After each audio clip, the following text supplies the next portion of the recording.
কথার সঙ্গে তাল মিলিয়ে বলতে চাই যে সবাই আমরা একসাথে হাসবো, সবাই আমরা একসাথে বাঁচবো। আগামীর দিনগুলো, আগামী 2026 সনটাকে আমরা চ্যালেঞ্জিং হিসাবে যাব। দেখবেন বিদেশে 2030 ভিশন তারা কত ফাস্ট, 2025-এ আছি আমরা, 5 বছর তারা এগিয়ে গিয়ে ভাবতেছে। 30 ভিশন তারা নামিয়ে দিয়েছে বিভিন্ন কর্মসূচি এবং বিভিন্ন কনসার্টের মাধ্যমে, সাংস্কৃতিক প্রোগ্রামের মাধ্যমে, যে আমাদের ভিশন 2030-এ তারা কোথায় যাবে।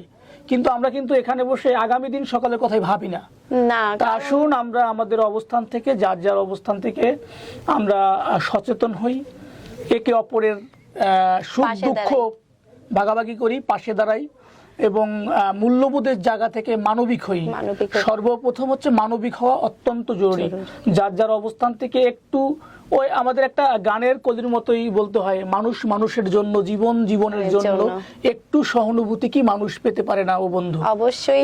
এই গানের কলিকে একত্র পোষণ করে সচেতনমূলক ভিডিওতে, এবং আমি খুব কৃতজ্ঞতা প্রকাশ করি তার বিভিন্ন স্টাডি, পড়াশোনা, নিজের কেরিয়ারের পাশেও দীর্ঘদিন ধরেই যে আমার ছোট্ট একটা সচেতনমূলক প্ল্যাটফর্মে তার যে উপস্থাপনা এবং যে পরামর্শ এবং প্রেজেন্টেশন করেন,